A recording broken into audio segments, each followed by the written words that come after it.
चुईया की शादी। गंगा नदी के किनारे एक तपस्वियों का आश्रम था। वहाँ एक मुनि रहते थे। मुनिवर एक नदी के किनारे जल लेकर आचमन कर रहे थे कि पानी से भरी हथेली में ऊपर से एक चुईया गिर गई। उस चुईया को आकाश में बाज लिए जा रहा था। उसके पंजे से छूटकर वह नीचे गिर गई।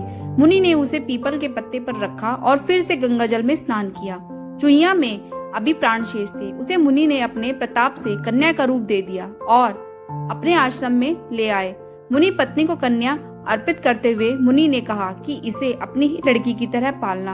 उनके अपनी कोई संतान नहीं थी, इसलिए मुनि पत्नी ने उसका पालन लालन बड़े प्रेम से किया। 12 वर्ष तक वह उनके आश्रम में पलती रही। जब वह विवाह योग्य अवस्था की हो गई तो पत्नी ने मुनि से कहा, नाथ, अपनी कन्या अब विवाह योग्य हो गई है, इसके विवाह का प्रबंध कीजिए। मुनि ने कहा, मैं अभी आदित्य को बुलाकर इसे उसके हाथ सौंप देता हूँ। यदि इसे स्वीकार होगा तो उसके साथ विवाह कर लेगी, अन्यथा नहीं।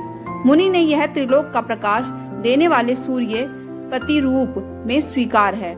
पुत्री ने उत्तर दिया, तात, यह तो आग जैसा गर्म है, मुझे स्वीकार नहीं। इससे अच्छा कोई वर बुलाइए। मुनि ने सूर्य से पूछा कि वह अपने से अच्छा कोई वर बतलाए। सूर्य ने कहा, मुझसे अच्छा मेघ है, जो मुझे ढककर छिपा लेते हैं। मुनि ने मेघ को बुलाकर पूछा, क्या यह तुझे स्वीकार है? कन्या ने कहा, यह तो बहुत काला है, इससे भी अच्छे किसी वर को बुलाओ। मुनि ने मेघ से भी पूछा कि उससे अच्छा कौन है? मेघ ने कहा, हमसे अच्छी वायु है, जो हमें उड़ाकर दिशाओं में ले जाती है। मुनि ने वायु को बुलाया और कन्या से स्वीकृति पूछी। कन्या ने कहा, तात, यह तो बड़ा चंचल है, इससे भी किसी अच्छे वर को बुलाओ।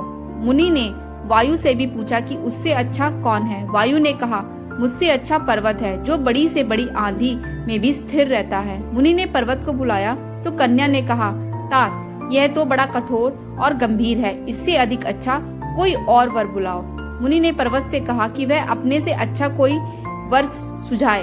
तब पर्वत ने कहा, मुझसे अच्छा चूहा है, जो मुझे तोड़कर अपना बिल बना लेता है। मुनि ने तब चूहे को बुलाया और कन्या से कहा, पुत्री, यह मूषक राज तुझे स्वीकार हो तो इससे विवाह कर ले।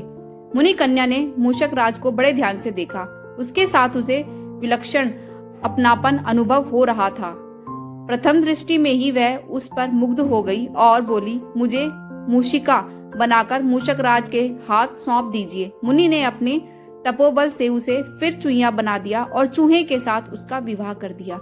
आपको ये कहानी कैसी लगी जरूर बताएं। Thanks for watching. Please subscribe.